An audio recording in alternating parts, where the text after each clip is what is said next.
के लिए तैयार है। इस वक्त यह सरकार सोशल मीडिया प्लेटफॉर्म ट्विटर के साथ लड़ाई लड़ रही है। इस वक्त यह सरकार अपने ही नागरिकों को आतंकवाद की धाराओं में जेल में बंद कर रही है और दिल्ली हाई कोर्ट उनका पर्दाफाश कर रही है। किसका? इसी मोदी सरकार का। मगर कोरोना की तीसरी लहर के लिए इनकी क्या तैयारी, मैं आपसे जानना चाहता हूं।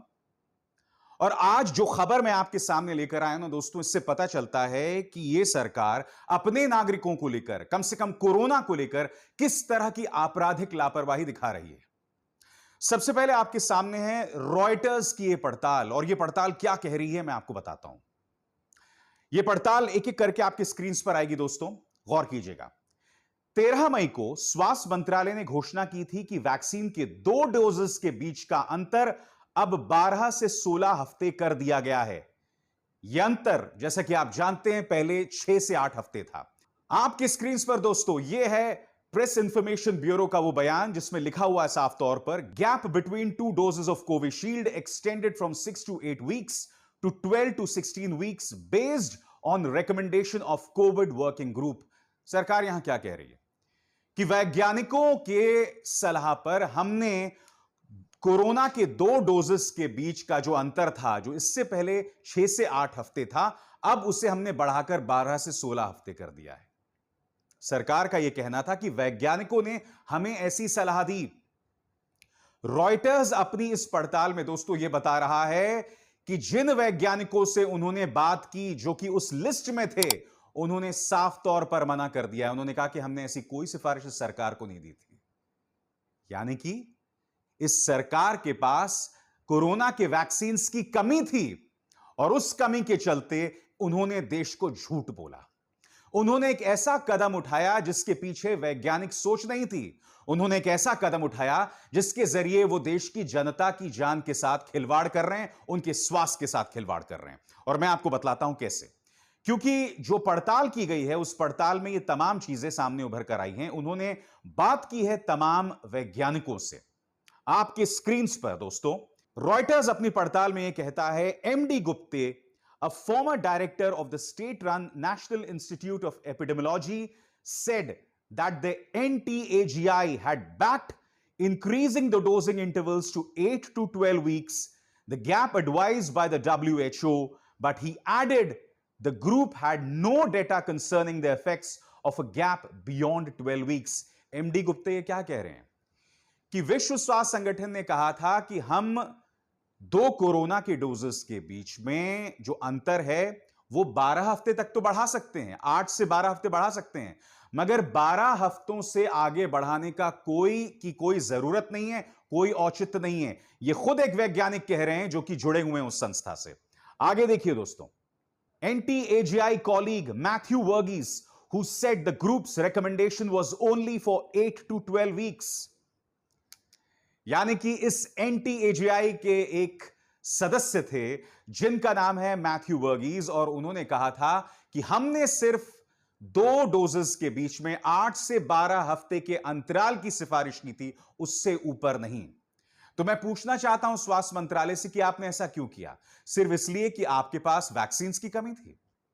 आप वैज्ञानिकों की सलाह का पालन भी नहीं कर रहे थे। और फिर से मैं आपको दिखाना चाहता हूं केंद्र सरकार ने क्या जानकारी जारी की थी। आपके स्क्रीन पर फिर से केंद्र सरकार का वो आदेश, जिसमें वो कह रहे हैं कि पहले वैक्सीनेशन की भी डोज जो था, अंतर था 6 से 8 हफ्ते, अब हमने उसे 12 से 16 हफ्ते कर दिया है।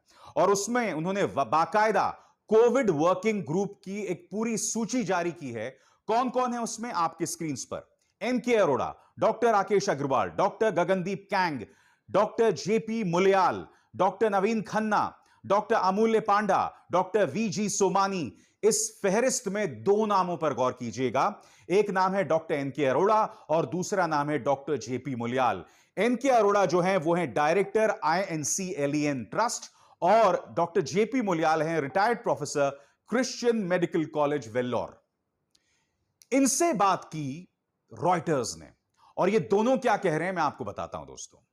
JP Mulyal, a member of the 7-strong COVID working group, said there had been discussions within the NTAGI on increasing the vaccination dosage interval, but the body had not recommended 12 to 16 weeks. JP मुलियाल यहां यह साफ तौर पर कह रहे हैं कि vaccination के बीच जो डोजेस हैं, जो अंतर है, उसे बढ़ाने पर विचार तो हुआ, मगर किसी ने यह बात नहीं की कि इसे 12 से 16 हफ्ते कर दिया जाए। और यही नहीं, दूसरा नाम जो कि मैंने आपको बताया, एनके अरोड़ा, जब उनसे इस बारे में सीधे तौर पर सवाल किया गया तो उन्होंने कोई टिप्पणी नहीं की। यह क्या बतला रहा है? हमारे वैज्ञानिकों ने साफ तौर पर मना किया कि 12 से 16 हफ्ते का जो अंतर है वो न किया जाए, मगर बावजूद इसके इस सरकार ने ऐसा किया। इस सरकार ने इन वैज्ञानिकों के कंधे पर रखकर गोली चलाई है, देश की जनता के सामने गलत बयानी की है। आज मैं आपसे पूछ रहा हूं, क्या इस देश की जनता की जान की कोई कीमत नहीं है? कोई कीमत नहीं है। क्योंकि मैं इस बात को बखूबी समझता हूं कि मोदी सरकार के मन में वैक्सीनेशन को लेकर कोई अहमियत नहीं है, और इसके मैं आपको 2-3 प्रमाण देना चाहूंगा। भारत सरकार ने 2 वैक्सीनेशंस के ऑर्डर दिए इस साल की शुरुआत में, यानी कि जनवरी 2021। और क्या आप जानते हैं कि अमेरिका, ब्रिटेन जैसे बड़े बड़े देश जो थे, उन्होंने पिछले साल मई जून में ही यह आदेश दे दिए थे। मगर भारत, जहां की आबादी 100 करोड़ से ज्यादा है, 130 करोड़ की आबादी है, और आज की तारीख में दूसरी लहर जो है कोरोना की, वहां पर इतने बुरे हालात हुए, भारत सरकार ने इसी साल की शुरुआत में दिया। और बात यहां नहीं रुकी दोस्तों। अप्रैल 8 को प्रधानमंत्री का एक बयान आया था, जो मैंने आपको कई बार अपने कार्यक्रम में सुनाया। प्रधानमंत्री ने कहा था कि बगैर वैक्सीनेशन के, बगैर कोरोना के टीकों के, हमने इस युद्ध को जीत लिया।